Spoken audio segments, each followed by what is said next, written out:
ITS MDB 에크바란트 2021년 가을학기 논문 방법 9월 24일, 10월 4일 두 번째 강의.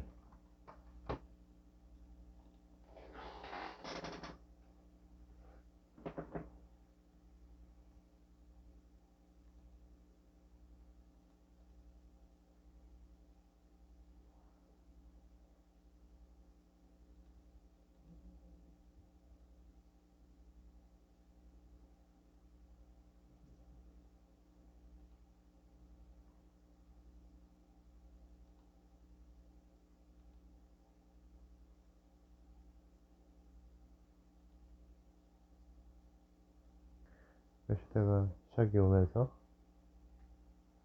검은 상태에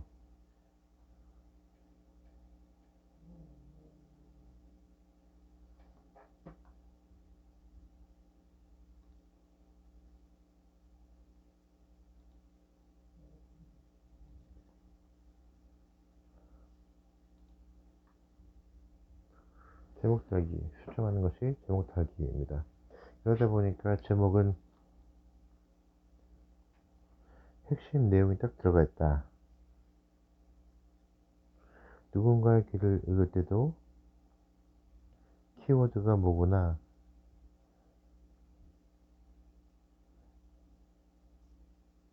화려한, 인위적인, 비유적인 제목이 아닌 이상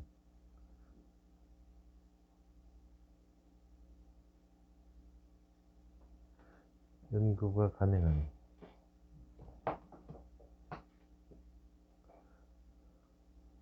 잘 해야 되는데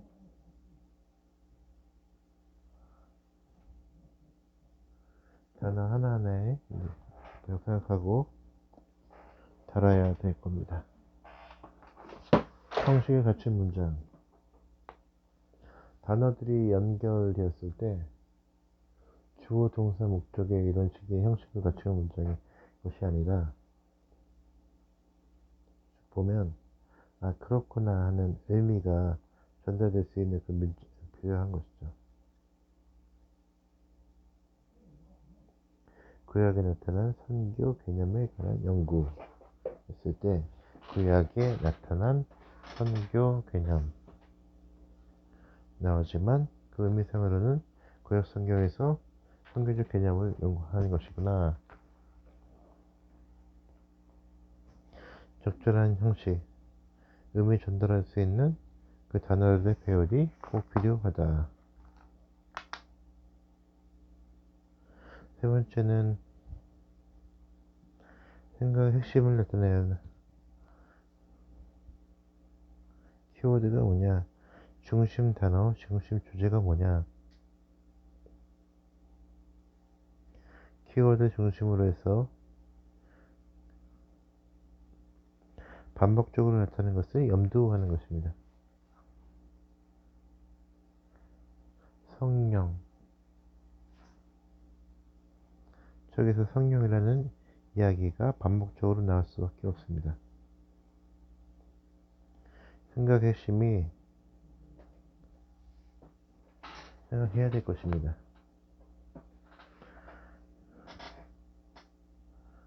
소제목이 없다 할지라도 글이 있는데 흐름이 끊기지 않도록 한다.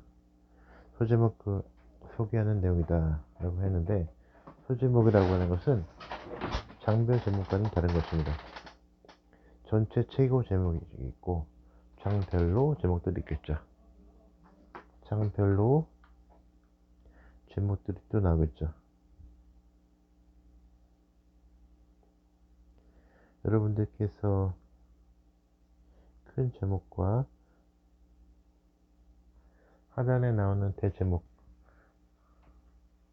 여기까지는 다 이해를 하실 것입니다. 하지만 그 밑으로 좀만 제목들을 만들어 놓아야 되는데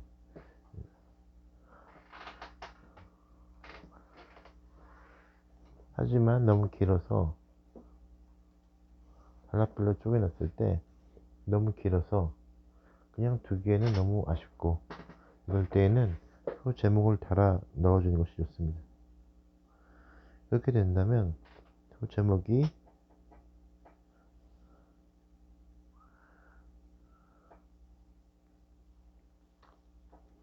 그 사이에 제목 하나를 넣는다. 이렇게 생각을 해주시면 좋을 것 같습니다.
캐치가 되시죠? 설명하는 부분이 어떤 부분이라는 것이. 제목을 다실 때는 과장되지 않게 하는 것이 중요합니다. 과장된다고 하는 것은 지나치게 화려한 어구를 넣는다는 것이죠. 너무 보드하게 쓰는 것들 의미할 수 있습니다. 제목은 키워드를 담고 있다고 생각하시고 전체 단락의 핵심이 좋다. 글의 소재, 띠임, 주제가 뭐냐, 그런 것들의 제목을 할 때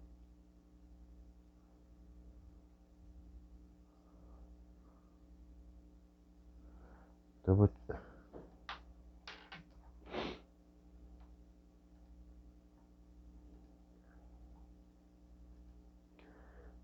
어구를 쓴다는 것은, 어구는 전체 어구를 쓸 때 한 단어나 어구를 형성하는 것이죠. 단어의 의미를 중요하게 여긴다.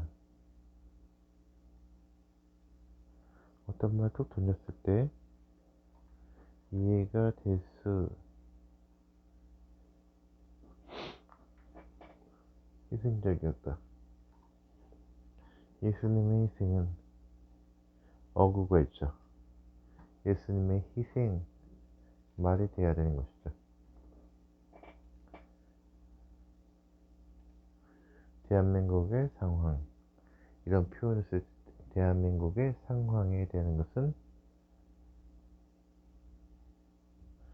대한민국의 밥그릇, 대한민국 밥그릇은 무슨 의미가 있을까?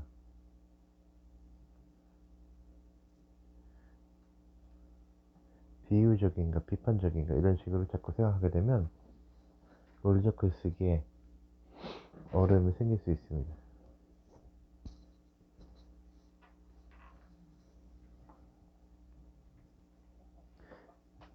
분명하게 쓰는 것이 중요하다. 논문을 쓰다 보면 선교학적인 용어들이나 조직신학 사용하게 되어지는데 용어 개념이 다를 수 있다는 것은 항상 기억해야 됩니다. 미셔너리하고 선교적이라고 하는 단어가 있습니다. 선교적인 표현 자체는 정의하는 것이, 선교적이라고 하는 것은 어떻게 사용하고 있는지, 어떤 의미를 쓰고 있는지를 논문에서 형상 표기를 하시든지 논의를 해주셔야 되는지, 중요한 테크니카, 기술적인 용어들은 특별히 더 생각 많이 하셔서 써주시고 설명을 더 논문 안에서 글 안에서 할 수 있도록 노력을 해주셔야 됩니다. 다 알겠지라는 이 말에 하나하나를, 기술적인 용어들은 논의를 해야 된다.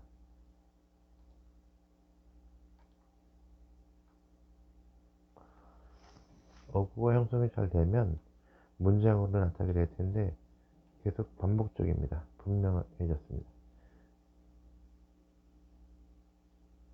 그러려면 문장 안에 있어야 될 것을 충분히 갖고 있어야 합니다.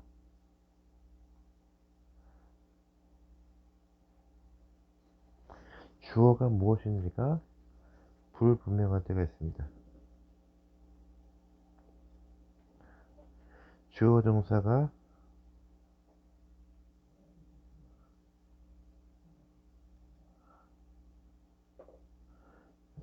주어로 생략한 상태에서 동사로 무슨 말인지 헷갈릴 때가 있습니다. 논리적 글쓰기 하실 때 주어를 반드시 써야 됩니다. 일치되게 하셔야 됩니다. 주어와 서술어 구조 안에서 잘 맞춰서 써야 됩니다. 연결되어져야 합니다.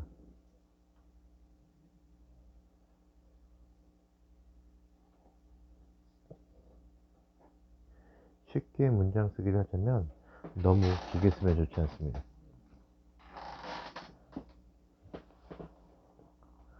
어땠을 때, 어떤 관점으로 말을 해왔을 때, 뭐뭐라면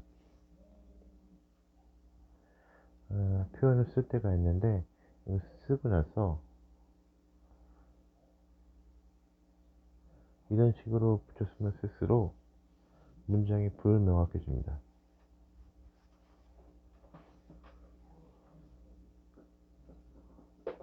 써놓고 보면 두 줄, 세 줄 길어질 때가 있더라고요.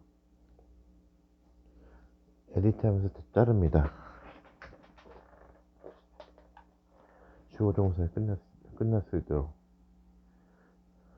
읽고 주어 동사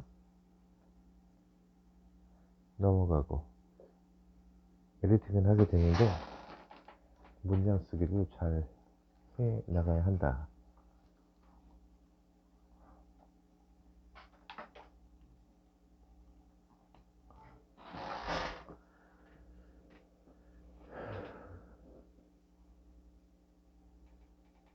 이럴 수 있는 것은 큰 복이다. 할 일을 찾지 못해서 상상할 수 없는 고통 가운데 살아가는 사람이 우리 주위에 얼마나 많은가. 매일 아침 찾아갈 직장이 있고 매일 해야 할 일이 있다는 것은 때론 우리를 지치게 한다. 가볍게 회피할 수만은 없는 악의 구조 한가운데서 어떻게 하면 하나님 나라의 가치와 원리로 살아갈 수 있는지를 질문하며 답을 찾아가는 수고도 힘겹기 그지 없다.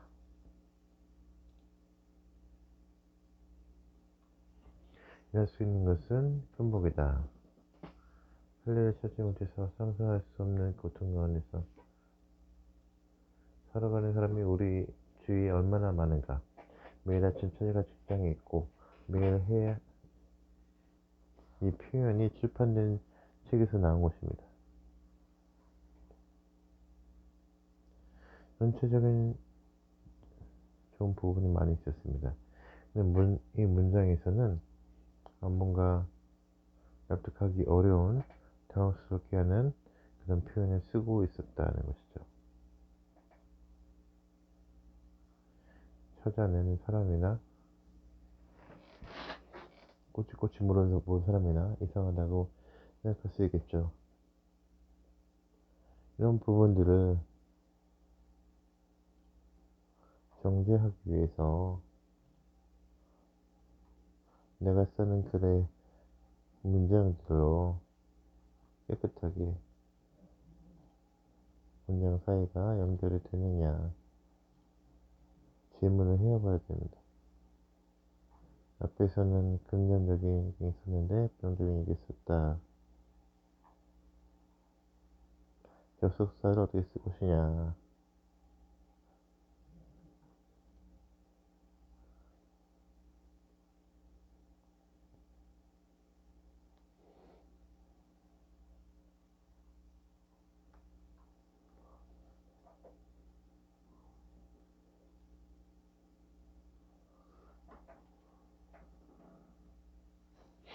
접속사 쉼표과 많을 수 있죠. 그런 게 다 논리적 글에서는 중요한 요소다. 박사학위를 받아서 글을 쓰게 되면 그런 학위를 받아서 쓰게 되면 어느 정도 퀄리티를 유지해야 되는데 그런 글 안에서 문법적으로 어법에 오류가 있다든지 하면 문장이 커집니다. 문법과 어법, 마침표, 쉼표 잘 규칙을 가지고 써야 된다. 주장하는 것이 있습니다. 나는 이런 것이라고 본다. 주장한다. 나의 의견을 이런 표현을 써서 이 부분은 지금 내가 추정하는 거야. 보여주고 할 때가 종종 있습니다. 사실은 팩트잖아요. 코테이션을 단다든지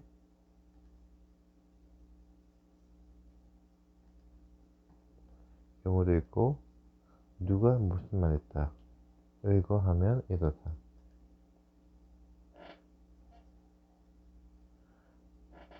신빙성이 있는지 진실한지,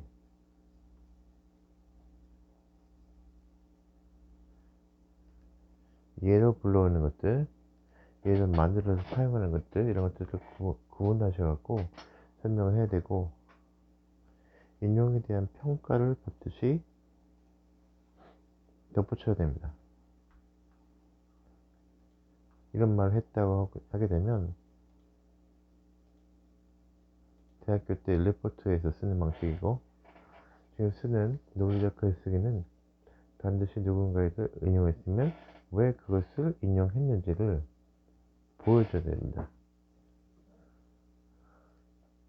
주장과 사실 전달과 중요하고 상담하는 내용도 중요하다 말씀을 드리고 싶습니다.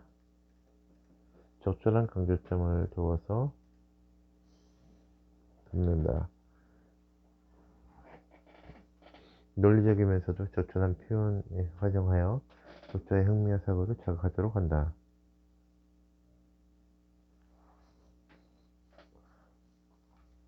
글 쓰는데 은사가 있는 분이 적절한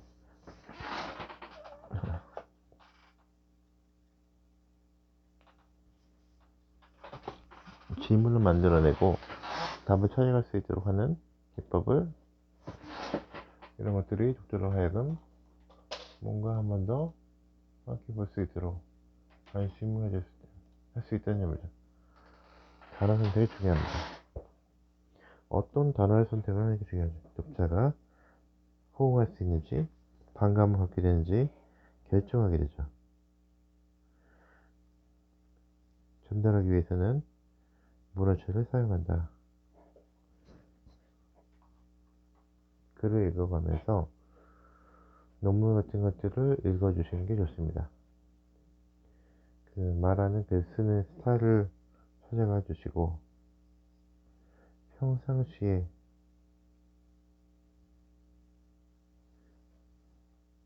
쓰신 분들이 있는데 나타날 테니까 별 문제가 없습니다. 그러나 국어전의 표현을 쓰시다가 논문을 쓸 때도 똑같이 쓰는 경우가 나타납니다. 설교를 하기 때문에 문어줄 쓰는 법이 더 익숙하지 않을까 생각을 해봅니다. 대학생 때까지는 국어체를 쓰는 경우가 있고, 미국 학생들이 국어체를 많이 쓰다 보니까 가이드라인에 국어체 쓰지 말아요, 문어체를 꼭 쓰세요,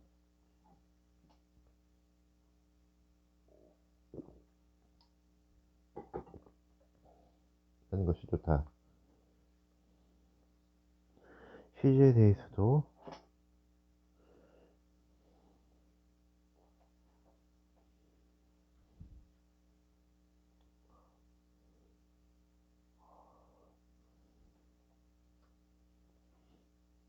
진술을 이용할 경우 연고자의 현재형을 쓴다. 과거형과 구분 없이 쓴다는 것이 한다는 것은 글을 읽을 때 독자로 하여금 혼동할 수 있는 만든다. 그래서 이 시제의 성향을 잘 활용하는 것이 좋다. 어떤 논쟁을 하다 보면 현재형을 사용해서 확 전달해 주는 경우가 있습니다.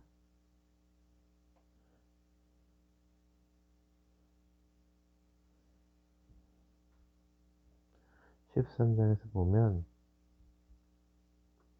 기억하다라고 하는 11절까지는 12절 이후에 나오는데, 읽다 보면 예수님의 사건 당시에 있고 사건 이후를 염두하는 것이구나. 죽으심과 부활의 사건, 시제 변형 통해서 글이 주는 의미들이 있습니다. 어떤 논증을 할 때 쓸 수 있다.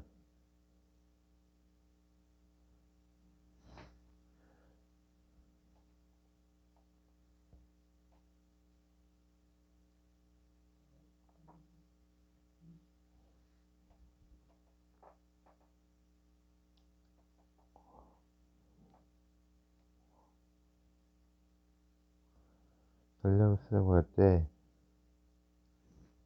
문단 아래서의 덩어리가 있고 패러그래프 큰 문장 형성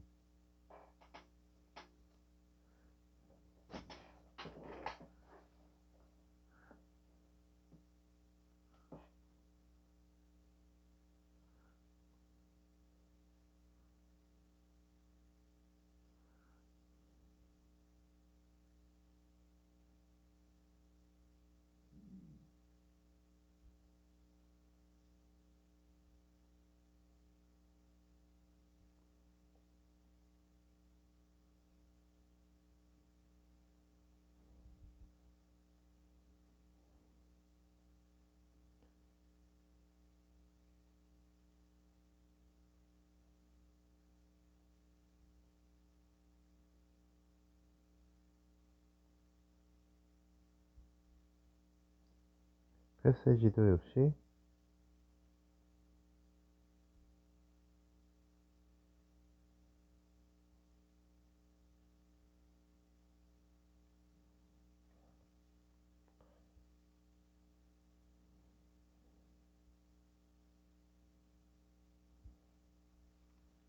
구분해서 쓰게 되어지죠. 이때 우리가 쓰는 방법 중에 하나는 첫 번째, 두 번째, 세 번째 한편으로는 구분을 해주고 그에 관련된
이야기를 따라서 사람들의 살펴볼 수도 있고 우리의 경험을 할 수도 있고 이런 주제의 이런 이야기들을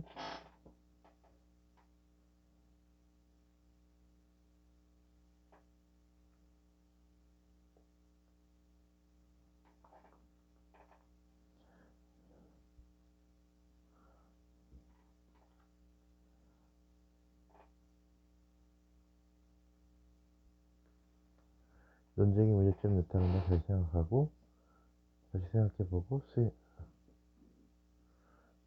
필요도 한다.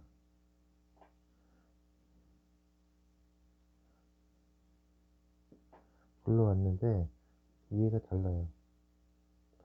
했던 것과 흐름상도 다르고 틀린 경우들이 있습니다.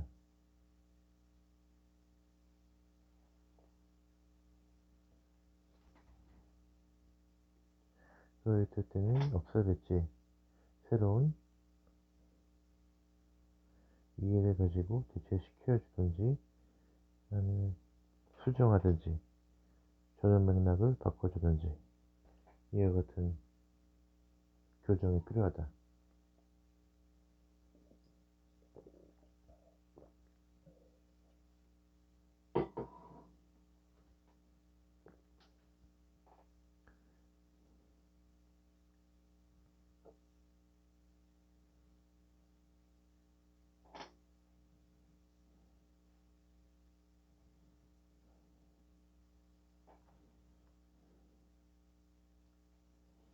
논문이나 아티클에서는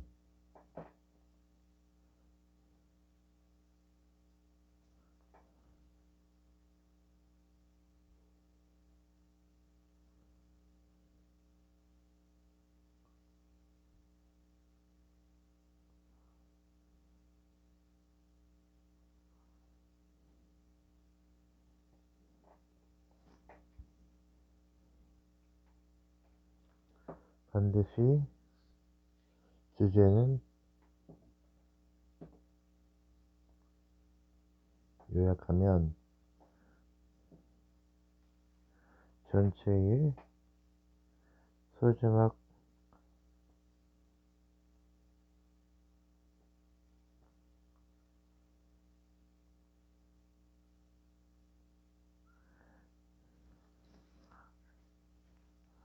글쓰기 기억해 주셔야 돼요. 두 번씩은 쓰는 게 좋다.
뜬 것은 이런 곳이야 라고 정리를 해주셔야 되고요.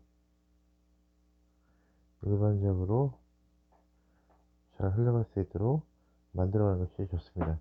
해야 되는 것이 질문입니다. 주제에 대해서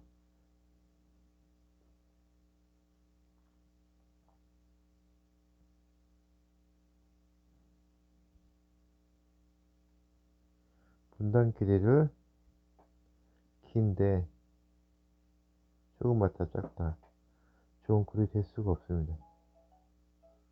밸런스를 맞춰준다. 체크해 주시면 좋습니다.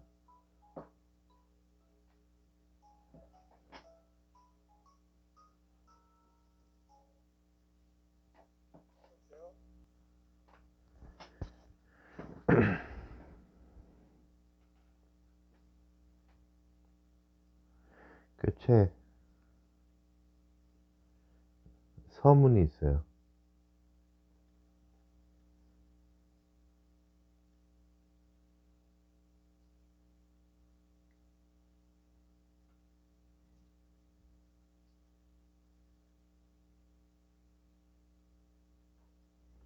다른 책들은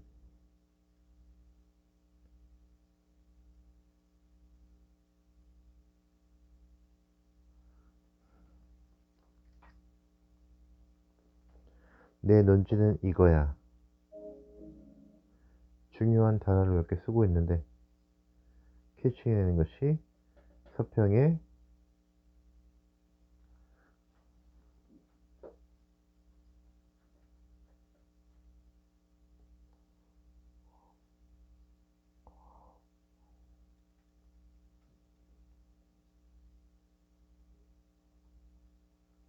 논지를 주장을 하려면 근거를 제시해야 되잖아요. 논문하고 연관이 되는데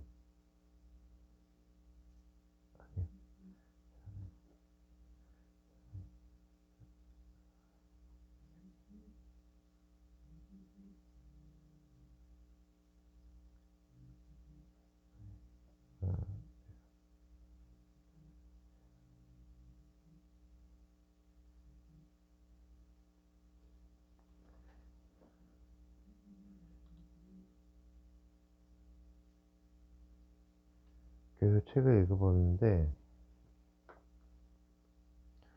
생각하지 않고 읽으면 내용이 뭔지만 하고 그런 경우가 많더라고요.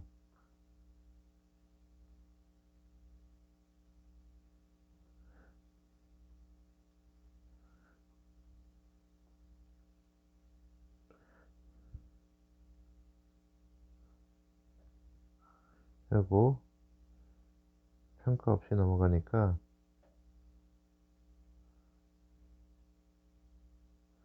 다른 사람의 비평적으로 해야 된다. 계속 개발이 된다.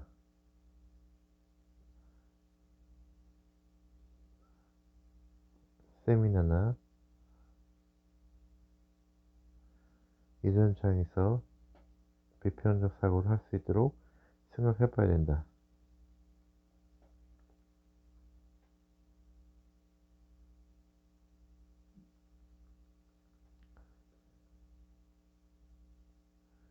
탈진할 수도 있습니다.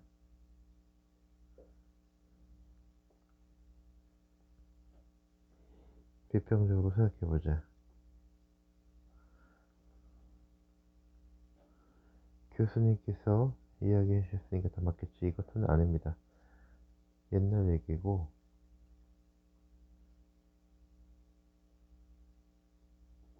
연식이 지나면서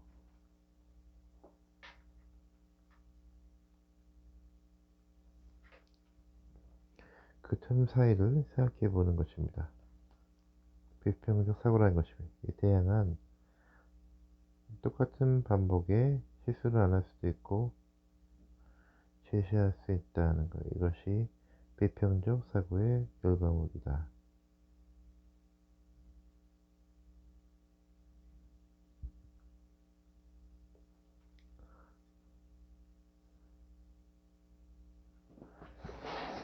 영화, 음악 이런 것들 소재로 해서 비평할 수 있다는 것이죠.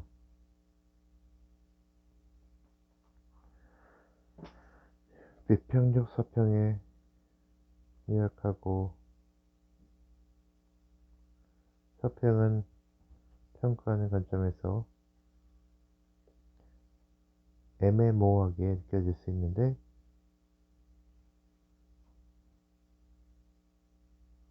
요소는 독자의 생각과 반응들을 반영해 주는 것.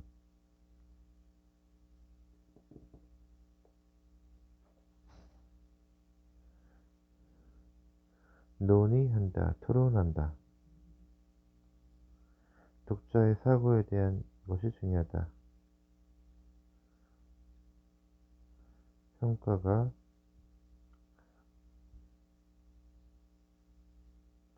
양식을 사용한 양식.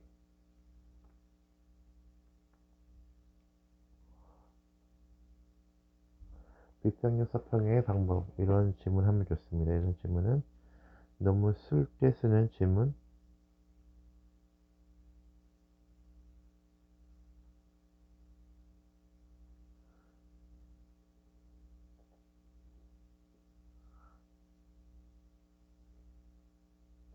연구 질문이 나와야 됩니다.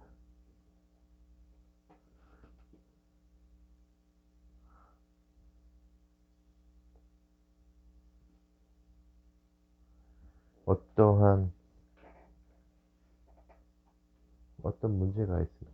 꼭 문제가 있습니다. 그 문제를 품기 위해서 연구를 할 수 있습니다. 만사형통이다, 괜찮다. 이런 식의 상황에서 주제를 선택했다면 그 쓰기가 어렵습니다. 그래서 연구 질문이 무엇인지 찾아봐야 됩니다. 예를 들어서 논지가 나오게 되는데 선교잖아요.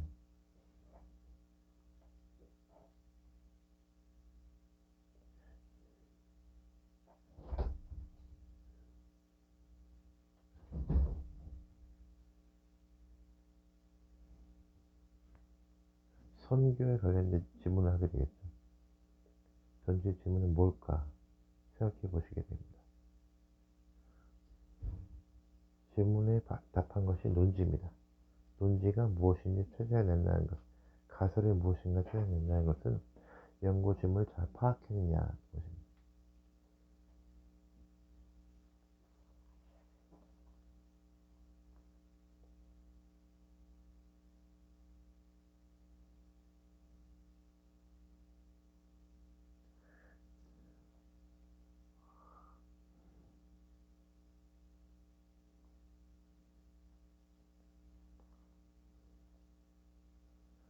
체크해야 되는데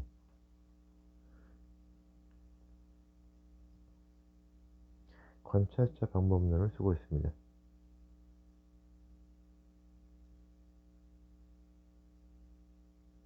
참여 방법도 있고 관찰이 있는데 연구 데이터를 분석하는 이것이 양적 방법론, 퀄리테이티브 질적 방법론.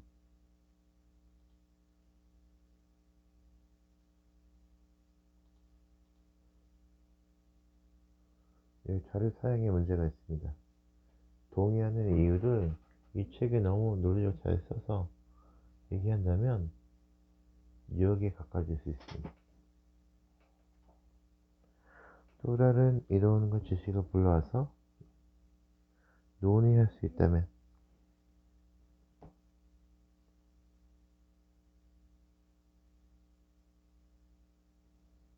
서평문 하나 작성했다는 것이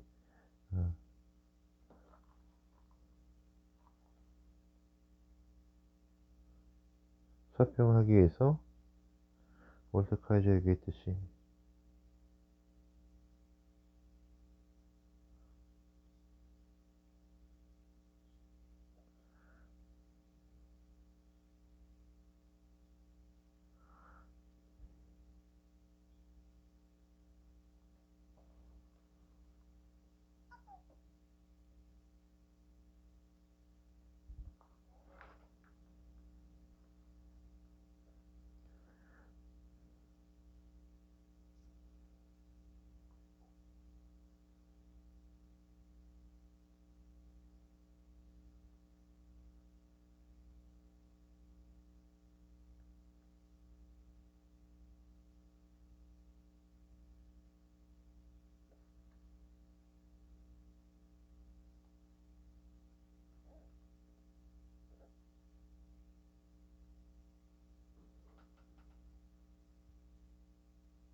논쟁의 여지를 남겨두고 있다.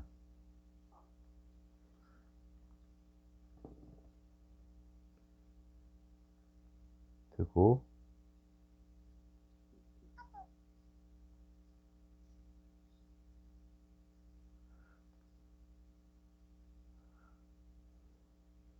몰트마이라고 하는 칼 아래라든지 걔가 어떤 충돌을 야기할 수 있는지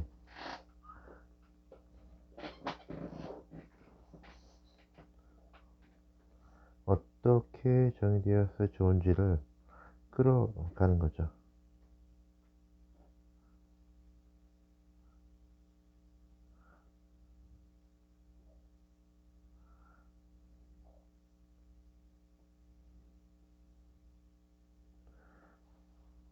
아들과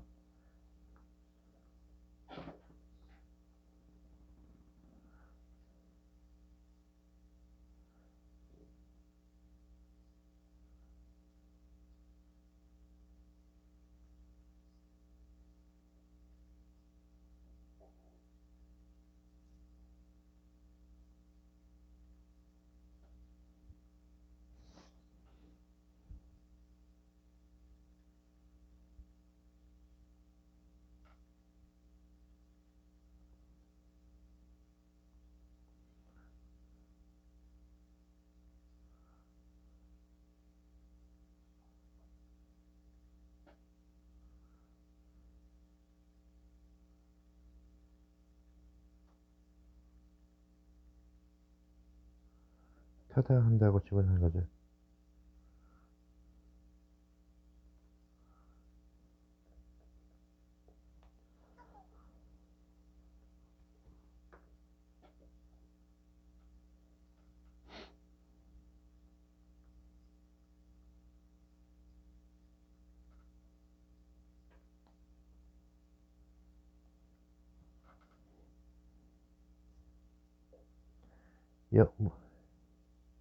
누가 맞고 틀렸다고 말하는 것이 아니라 필자, 이 글의 필자로서 입장은 이런 부분들 주의해야 되는 것이 아니냐라고 하는 문제 제기를 하는 것이죠.